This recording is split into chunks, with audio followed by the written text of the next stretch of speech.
Joe, why don't you tell us about the Chuunin exams? Oh shit, I thought we were okay. Yeah, dream on, sucker. Yeah, so I am now so yesterday I finished up, was it yesterday that I did that? Or was that Monday? I don't know. This week I finished up the Force of Death section of the tuning exams.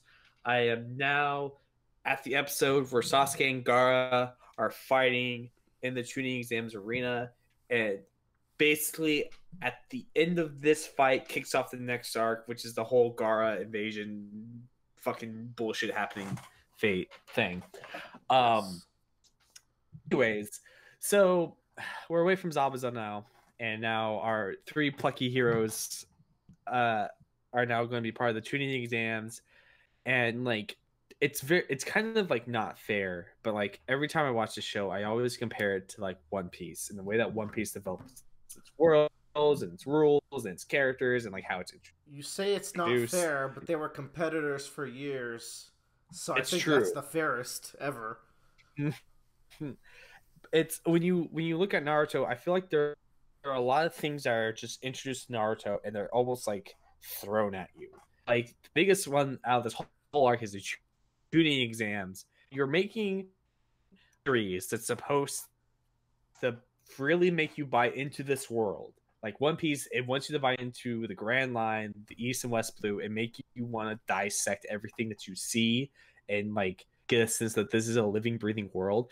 It's really hard to do that when you have something as absurd as the tuning exams, in my personal opinion. And it's because like and it's really at this point because the first part of the tuning exams, which is the written test portion, is so smart, makes so much sense.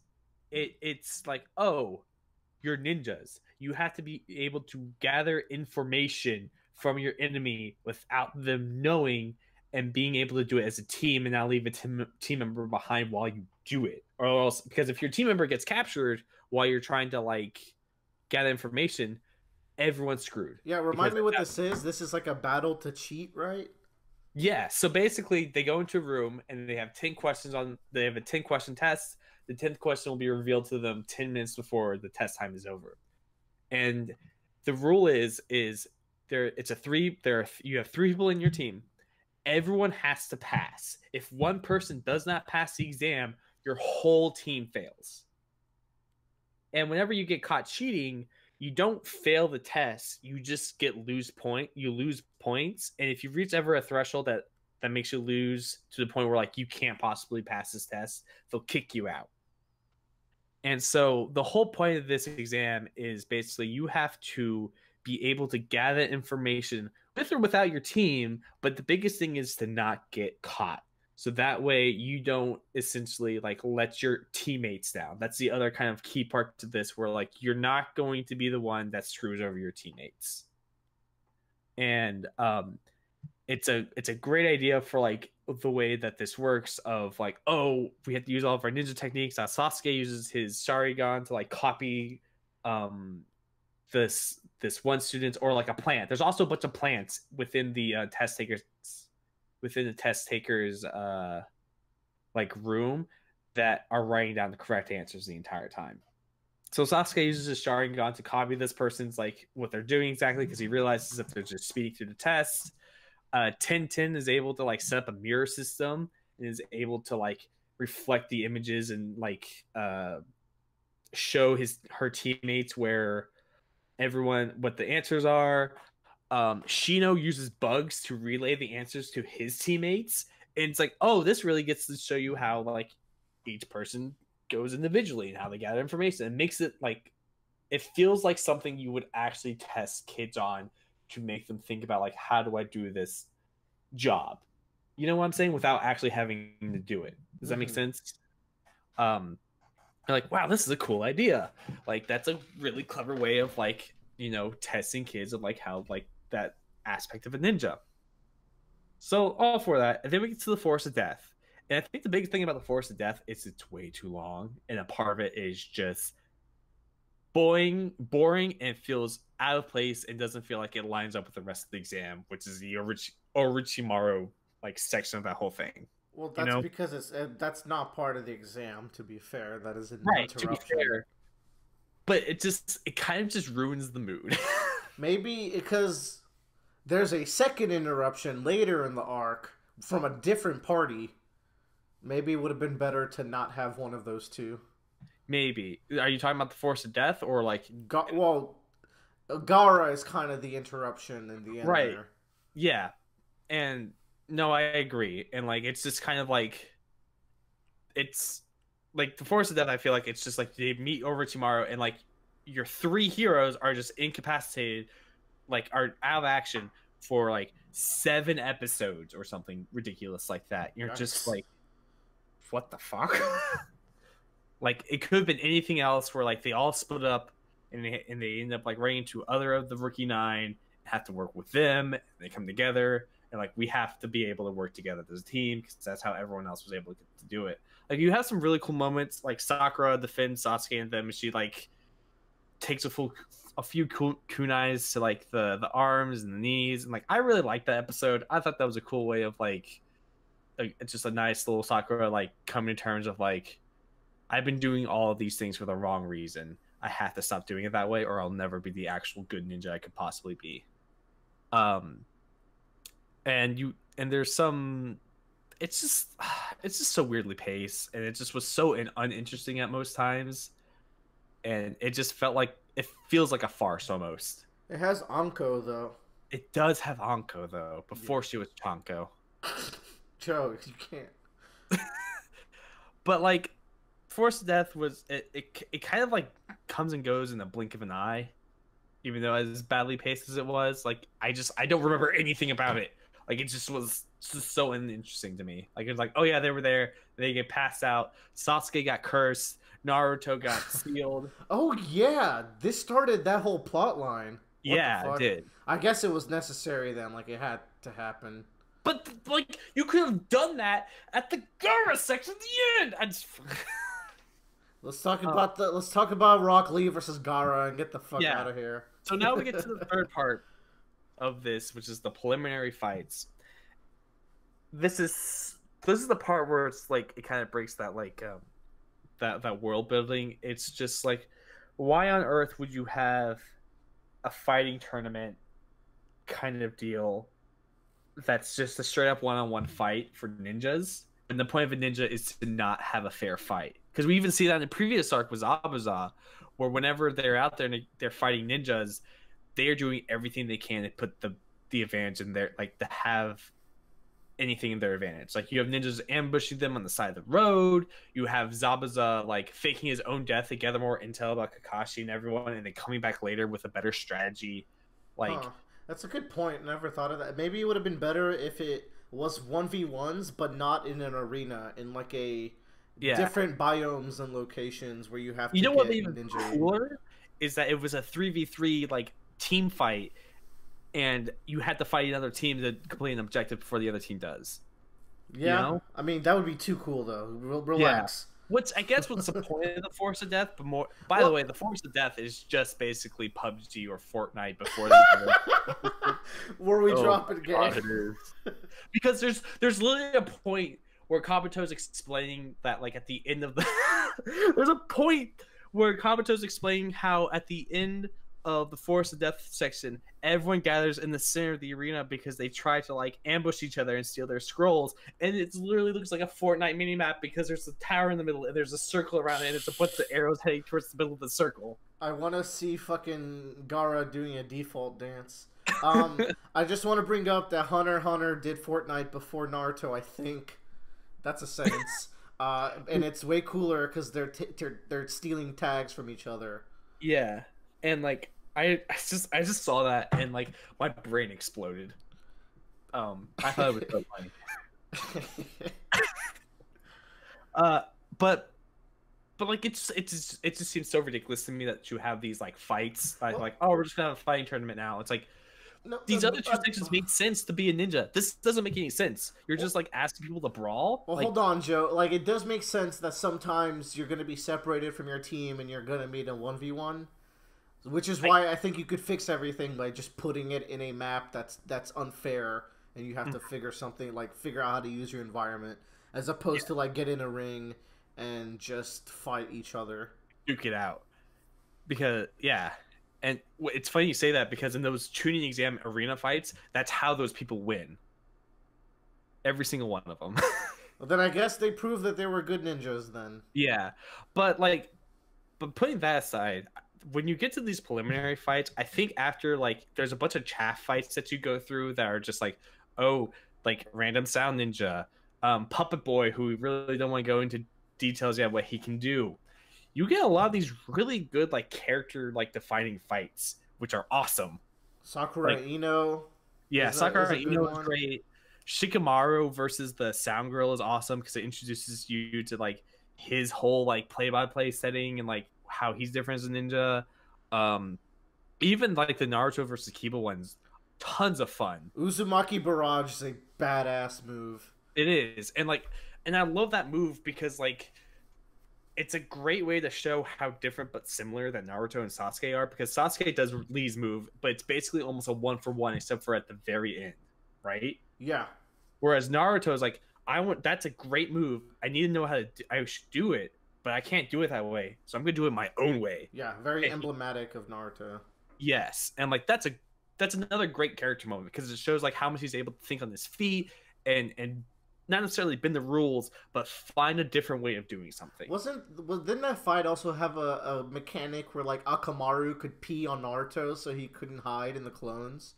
Or did I make that up? They could smell Naruto through the clones, basically. Okay, but he didn't have to pee on him?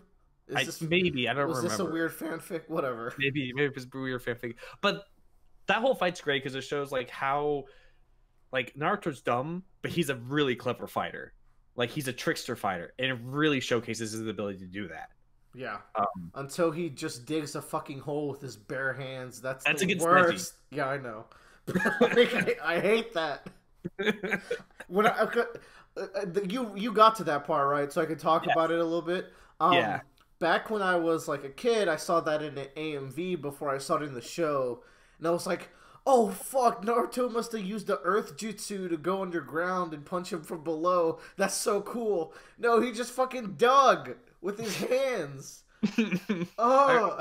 I think I've read that in the manga, and they actually show a close up, and all of his nails are fucking like torn up and everything. Yeah, but you can't just. But animes think it's really easy to dig. JoJo's does this too. Yeah. But like the preliminary section, I it kind of like I was in like, oh, Naruto, and I was like, oh god, forced death, and then we got to the preliminary fights. I'm like, I'm having a great time like watching and listening to these people talk and like express like how they feel, and you get to like the Rock Lee versus Gaara, which is like basically the climax of this whole like arc, essentially, and it's a great fight because it's basically raw talent versus hard work. And showing how much hard work can really like outdo raw talent, but how much like pain goes into doing that hard work. It's also echoed in Naruto versus Neji. Yes. And then it's echoed to the point where it echoes backwards. It's like, oh wait, no, Naruto, you have the god talent now. Oh, it was such a prevalent theme for the longest time until it wasn't. Yeah. But like it also like this was so, but I love the preliminary fights, putting aside my whole like thought of like why are we just why did we just become Dragon Ball Z for a hot second here. I guess I could understand doing the preliminary fights as doing like a Dragon Ball Z thing because it even explains like we didn't expect all of you to pass, so we have to narrow down the field. I can understand that. I can't understand why it continues on to the next phase. Yeah, that is weird. They're the same phase but just more intense. Yeah, and so between the preliminary exams and the final exam section, you have the training kind of small arc, and like I totally forgot that you meet Jiraiya this early in this series. Huh. I thought I thought it was after the exam. Yeah, I thought it was after the Chuunin exam, and like Naruto was like, I have to get stronger, and like I couldn't remember bullshit reason why he would seek out Jiraiya, but I just remember him like him doing Jiraiya and all that like Toad stuff, and that was entertaining. Like I like Jiraiya as a character. I have always liked those like old mentor kind of hermits ever since Obi-Wan Kenobi and Star Wars. So I was like, oh hey, look at that. You It's a know? shame Jiraiya would get Me Too'd in 2019. Oh yeah. Hardcore. But he's God. He's one of my favorite characters, though. I really Yeah. like him. But that's a kind of, and I realized I was just watching this more and more that I really like the parts of where you're dealing with the higher up stuff. Like it's, I guess it's the like equal to like the world government stuff that happens in One Piece. Whenever you have Kakashi and Guy talking to each other, Jiraiya and like some other Jonin talking to each other, and they're talking about the state of things and like what's happening, like that's just cool because they get to do their cool things. You know what I'm saying? Yeah. Also, I want to talk about Guy for a minute here. Ooh. That I both hate and love Guy at the same time. It's very conflicting. How could you hate Guy? I guess I can. Yeah. He's a great character. More and more if I think about it, and like he's rambunctious and he's flamboyant and he's crazy and goofy, but he's a really heartfelt teacher. Dude. And understands what it means to be a teacher. Guy gets some real ass shit near the end of the series. Yeah, he's great. Mm-hmm.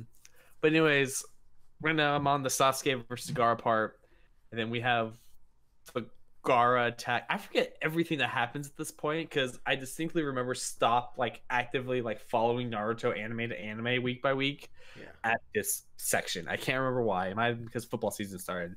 I just remember like as soon as Chuunin like Gaara goes crazy, I kind of just, the way it goes in my mind is Sasuke is fighting Gaara. Next thing I know, Naruto is headbutting Gaara and he's inside a raccoon. Next thing I know, Naruto and Sasuke are clashing beams at the God Valley. Yeah, that's how I remember it too. Somewhere in there, Tsunade comes out. Tsunade is there, a Rasengan's learned, and Kiba does a really giant, like, spinny move. Mm-hmm. There's one more thing I want to talk about. Shit, Choji, but whatever. That's yeah. One of the things I want to talk about is Gaara, and that they do a really good job of manga as well of making Gaara this fucking monster, and it's awesome. Like I really like how Gaara, like he's in this background this whole time, and he slowly becomes more and more into the front of like the arc as it becomes apparent. Like, oh, we have to eventually fight this guy, and you see like this guy is crazy. He can kill anybody super easily and does it for fun. His introduction of like him killing that like sound ninja or whatever with the umbrellas, that's rad. Yeah, he's just like, and he just crushes them, and the guys are just like, here's the scroll, we're done, and they leave. It's so cool. And there's also the Hinata versus Neji fight, which was great. I love that fight. I don't remember how it goes. Basically, like Hinata, like it's kind of the same thing where like Hinata's tried her hardest and she knows she's weak and she knows she's all these things that Neji's saying, but she's not giving up. And she comes, I don't want to say close, but she does her goddamn She best. gets some hits in. Yeah, she does. It's Uraraka versus Bakugo, you know? Yeah. It's just that. And it's like she's just like, I get that you're upset with me, but you have to understand that I've been through a lot too. And I just thought it was a great kind of like way of like showcasing who Neji was and Hinata and like showing like how Naruto has affected her and all that kind of stuff. I liked all the preliminary fights that were like actually showcased and weren't just like one-off kind of deals. Mm-hmm. Like they were great. I think Naruto is really strong there at the start. We should talk about Green Naruto sometime, though. Yeah, we should. Yeah, because a lot what you said has reminded me of how tight Green Naruto starts as well. Yeah, we'll talk about it. But yeah, I'm actually looking forward to seeing of like what happens next on this little Naruto escapade I get, and. Man, there are times where like so it becomes very obvious there was a script writing like dynamic change between the preliminary section and the rest of the Chuunin exams. Like previously like up until the up until the end of preliminaries, it was very obvious that they were trying to keep this show very close to 4 kids friendly dialogue. Mm-hmm. And then afterwards, we have like Jiraiya and Shikamaru just going like, "God damn, will you get off me, you pieces like not piece of shit, but like basically like doing these soft swears." And I'm just like, this is a weird, like not weird, but like it's kind of like jarring a little bit that suddenly we have these like curse words and like It's like when Canadian cartoons realize that they can use crap and use throw up and like blur nudity, and then all shit went to hell. Yeah. At that point, it was kind of weird because like I was just like I got to the Jiraiya arc and then Shikamaru just like says, will you just shut up, goddamn fool. I was like, whoa. I can't believe he says that. So he says something like that. Like I was just taken aback that like these are children. But I'm enjoying Naruto. I will report back when I get through the Gaara arc probably, and probably a little bit into the chasing after Tsunade arc. Tsunade. Yeah. Anyways, Naruto is okay.